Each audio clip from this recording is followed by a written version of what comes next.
their peace.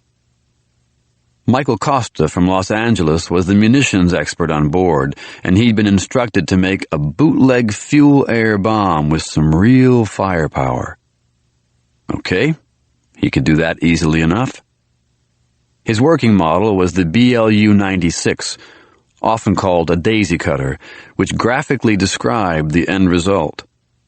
Costa knew that the bomb had originally been designed to clear away minefields, as well as jungles and forests for military landing zones. Then some really crazy, sick dude had figured out that the daisy cutter could wipe out people as easily as it could trees and boulders. So now here he was inside an old beat-to-hell cargo plane flying over the Tuscarora mountain range toward Sunrise Valley, Nevada, and they were very close to T, as in target. He and his new best friends were assembling the bomb right there on the plane. They even had a diagram showing how to do it, as if they were idiots. Assembling fuel air bombs for dummies. The actual BLU-96 was a tightly controlled military weapon and relatively hard to obtain, Costa knew. Unfortunately for everybody who lived, loved, ate, slept, and shit in Sunrise Valley, daisy cutters could also be assembled at home out of readily obtainable ingredients. Costa had purchased a 1,000-gallon supplemental fuel bladder, then filled it with high-octane gas, filled a dispersing device, and inserted dynamite sticks as an initiator. Next, he made a motion brake and trigger assembly using a parachutist's altitude deployment device for parts. Simple stuff like that.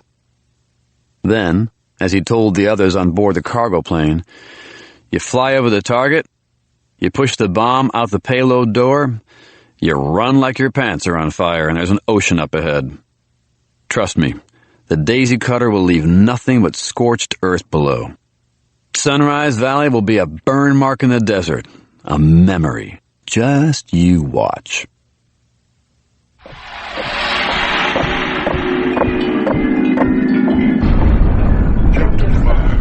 Chapter 5. Easy does it, gentlemen. No one is to be hurt. Not this time.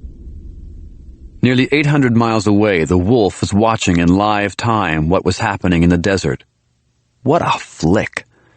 There were 4 cameras on the ground at Sunrise Valley that were pumping video footage to 4 monitors in the house in the Bel Air section of Los Angeles where he was staying. For the moment, anyway. He watched closely as the inhabitants of the mobile home park were escorted by Army personnel into waiting transport trucks. The clarity of the footage was very good. He could see the patches on the soldiers' arms. Nevada Army Guard Unit 72nd. Suddenly he spoke out loud. Shit! Don't do that! He started to squeeze the black handball rapidly in his fist, a habit when he was anxious or angry, or both. One of the male civilians had pulled a gun and had pointed it at a soldier. Incredibly dumb mistake. You imbecile! The wolf shouted at the screen. An instant later, the man with the handgun was dead, face down in the desert dust, which actually made it easier to get the other retards from Sunrise Valley into the transport trucks. Should have been part of the plan in the first place, the wolf thought. But it hadn't been, so now it was a small problem. Then, one of the handheld cameras focused on a small cargo plane as it approached the town and circled overhead. This was just gorgeous to behold. The handheld was obviously on board one of the army trucks, which were, he hoped, speeding out of range. It was amazing footage. Black and white, which somehow made it even more powerful. Black and white was more realistic, no? Yes, absolutely. The handheld was steady on the plane as it glided in over the town. Angels of death, he whispered. Beautiful image. I'm such an artist. It took 2 of them to push the bladder of gas out the payload door. Then the pilot banked a hard left, firewalled the engines, and climbed out of there as fast as he could. That was his job, his piece of the puzzle, and he'd done it very well. "You get to live," the wolf spoke to the video again. The camera was on a wide angle now and captured the bomb as it slowly plummeted toward the town. Stunning footage. Scary as hell, too, even for him to see. At approximately 100 feet from the ground, the bomb detonated. "Ka-fucking bomb," said the wolf. It just came out of his mouth. Usually, he wasn't this emotional about anything. As he watched, couldn't take his eyes away, the daisy cutter leveled everything within 500 yards of the drop site. It also had the capacity to kill everything within an area that large, which it did. This was utter devastation. Up to 10 miles away, windows blew out of buildings. The ground and buildings shook in Elko, Nevada, about 35 miles away. The explosion was heard in the next state. And actually, much farther away than that. Right there in Los Angeles, for instance.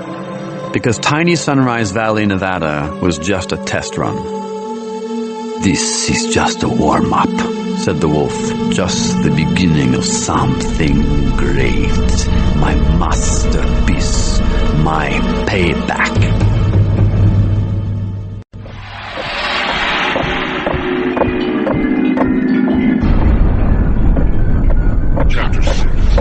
Chapter 6. When everything started, I was blessedly out of the loop, on a 4-day vacation to the West Coast, my first in over a year. First stop, Seattle, Washington. Seattle is a beautiful, lively city that, in my opinion anyway, nicely balances the funky old and the cyber new, with possibly a tip of a Microsoft cap to the future side of things. Under ordinary circumstances, I would have looked forward to a visit there. These were kind of shaky times, though, and I had only to look down at the small boy tightly holding on to my hand as we crossed Wallingford Avenue North to remember why. I had only to listen to my heart. The boy was my son Alex, and I was seeing him for the first time in 4 months. He and his mother lived in Seattle now. I lived in Washington, D.C., where I was an FBI agent.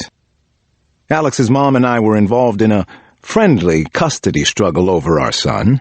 At least it was evolving that way after a very stormy couple of encounters. "You having fun?"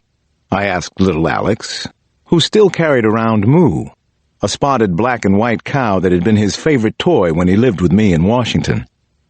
He was almost 3, but already a smooth talker and even smoother operator. God, I love this little guy.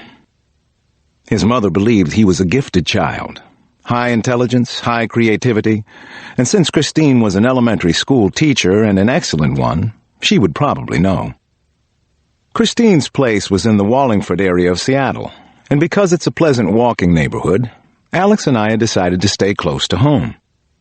We started out playing in the backyard, which was bordered with Douglas firs and had plenty of room, not to mention a view of the Cascade Mountains. I took several pictures of the boy, per my instructions from Nana Mama.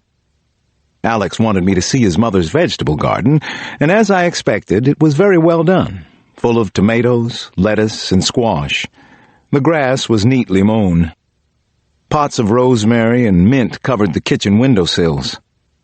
I took more pictures of Alex. After our tour of the yard, we walked over to the Wallingford playfield and had a catch and batting session. Then it was the zoo, and then another hand-holding walk along nearby Green Lake. Alex was pumped up about the upcoming Seafair Kiddies parade and didn't understand why I couldn't stay for it. I knew what was coming next, and I tried to brace myself for it. "Why do you always have to go away?" he asked, and I didn't have a good answer. Just a sudden, terrible ache in my chest that was all too familiar.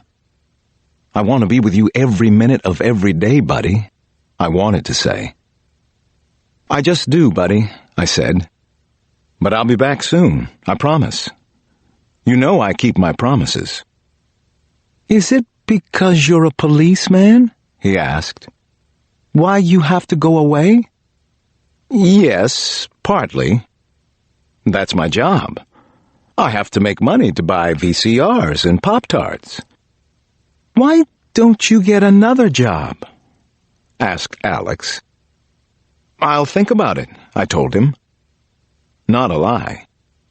I would. I had been thinking about my police career a lot lately. I'd even talked to my doctor about it. My head doctor. Finally, about 2:30, we made our way back to his house, which is a restored Victorian, painted deep blue with white trim in excellent condition.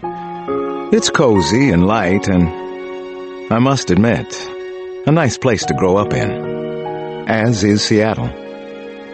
Little Alex even has a view of the Cascades from his room. What more could a boy ask for? Maybe a father who's around more than once every few months? How about that? Christine was waiting on the porch, and she welcomed us back warmly. This was such a switch from our last face-to-face in Washington. Could I trust Christine? I guess I had to. Alex and I had a final couple of hugs on the sidewalk. I took a few more snapshots for Nana and the kids. Then he and Christine disappeared inside, and I was on the outside, alone, walking back to my rental car with my hands stuffed deep in my pockets, wondering what it was all about. Missing my small son already, missing him badly, wondering if it would always be as heartbreaking as this, knowing that it would be.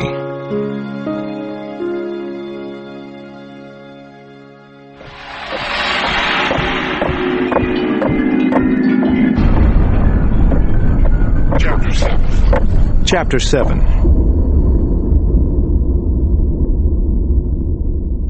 After the visit with Alex in Seattle, I took a flight down to San Francisco to spend some time with Homicide Inspector Jamila Hughes. She and I had been seeing each other for about a year. I missed Jam and needed to be with her. She was good at making things all right. Most of the way I listened to the fine vocals of Erykah Badu, then Calvin Richardson. They were good at making things right, too. Better, anyway. As the plane got close to San Francisco, we were treated to a surprisingly clear view of the Golden Gate Bridge and the city skyline. I spotted the Embarcadero and the Transamerica building, and then I just let the scene wash over me. I couldn't wait to see Jam. We'd been close ever since we worked a murder investigation together. The only problem, the two of us lived on different coasts. We liked our respective cities and our jobs, and hadn't figured out where to go with that yet. On the other hand, we definitely enjoyed being together, and I could see the joy on Jamila's face as I spotted her near an exit at busy San Francisco International Airport. She was in front of a North Beach deli, grinning, clapping her hands over her head, then jumping up and down. She has that kind of spirit, and can get away with it. I smiled and felt better as soon as I saw her. She always had that effect on me. She was wearing a buttery soft leather car coat, light blue tee, and black jeans, and looked as though she'd come straight from work. But she looked good. Really good. She'd put on lipstick and perfume, I discovered as I took her into my arms. "Oh, yes," I said. "I missed you." "Then hold me, hug me, kiss me," she said. "How was your boy? How was Alex?" "He's getting big, smarter, funnier. He's pretty great. I love that little guy. I miss him already, Jamila." "I know you do. I know you do, baby. Give me that hug." I picked Jam up off her feet and spun her around. She's 5'9" and solid, and I love holding her in my arms. I noticed a few people watching us, and most were smiling. How could they not? Then two of the spectators, a man and a woman in dark suits, walked up to us. Now what is this? The woman held up her badge for me to see.